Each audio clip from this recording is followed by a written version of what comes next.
Depuis des années en France et de par le monde, on a un véritable engouement pour l'Égypte antique. Le problème, c'est que ça donne lieu à pas mal de clichés. Les gens ont des a priori sur cette civilisation qui, quelquefois, me hérissent le poil. Donc, j'aimerais bien remettre certaines choses à plat et montrer que cette civilisation est parfois totalement différente de ce qu'on imagine.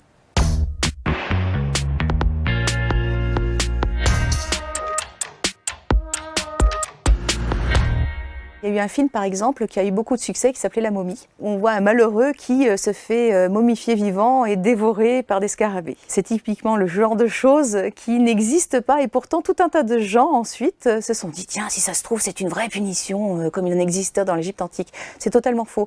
Ça montre aussi qu'on imagine beaucoup de sacrifices humains au niveau des pharaons qui se faisaient enterrer et qui demandaient à ce que tous les ouvriers ou les esclaves qui avaient participé à la construction de la pyramide se fassent tous zigouiller et enterrer avec lui. Non, ça n'existe pas.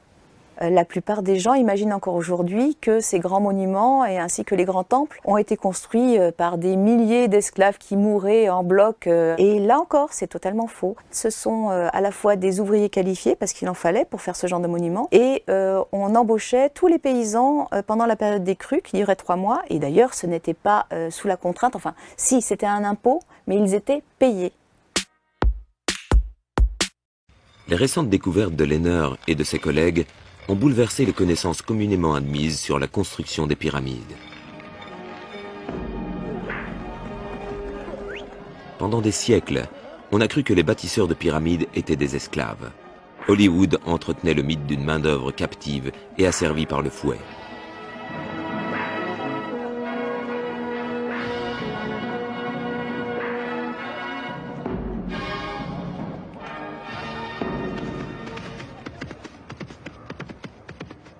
Mais un jour de 1990, une découverte remarquable brisa le mythe à jamais. C'est un touriste à cheval qui ouvrit une ère nouvelle dans l'étude des Égyptiens de l'Antiquité. Un sabot passa à travers le toit voûté d'une tombe scellée au temps des pharaons. Toutefois, l'homme inhumé ici n'était ni un roi, ni même un noble. Il était ouvrier.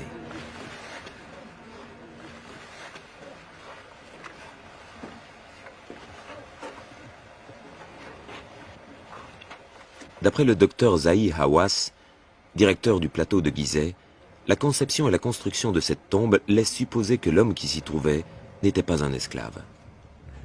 La taille de cette tombe, la forme unique de la voûte et aussi l'intérieur recouvert de plâtre me font penser qu'il s'agissait de l'homme chargé de toute l'administration des ouvriers.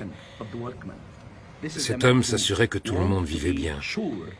Ils allaient travailler tôt le matin et revenaient au coucher du soleil. Ils vivaient dans un village et lorsqu'ils mouraient, il y avait une tombe pour chacun.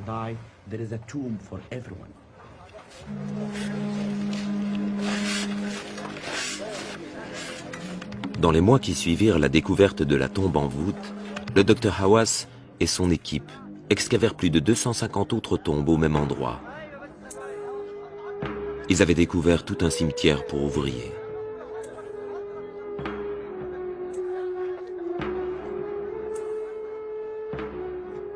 La tombe voûtée du contremaître est entourée de tombes des membres les plus méritants de son équipe.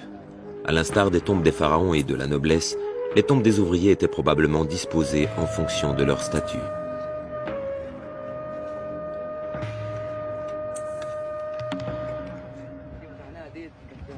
Le docteur Hawass découvrit que sur certaines tombes, il y avait des titres de métier en hiéroglyphes, une preuve de plus que les anciens bâtisseurs de Gizeh étaient des artisans très estimés. Ici, nous avons trouvé 3 fausses portes et chacune était surmontée d'une fresque. Dans les titres de ces personnes, nous avons décelé des inscriptions hiéroglyphiques indiquant que Kherep Yeryes signifie directeur de la construction des tombes et que Sahatch Yeryes signifie inspecteur de la construction des tombes.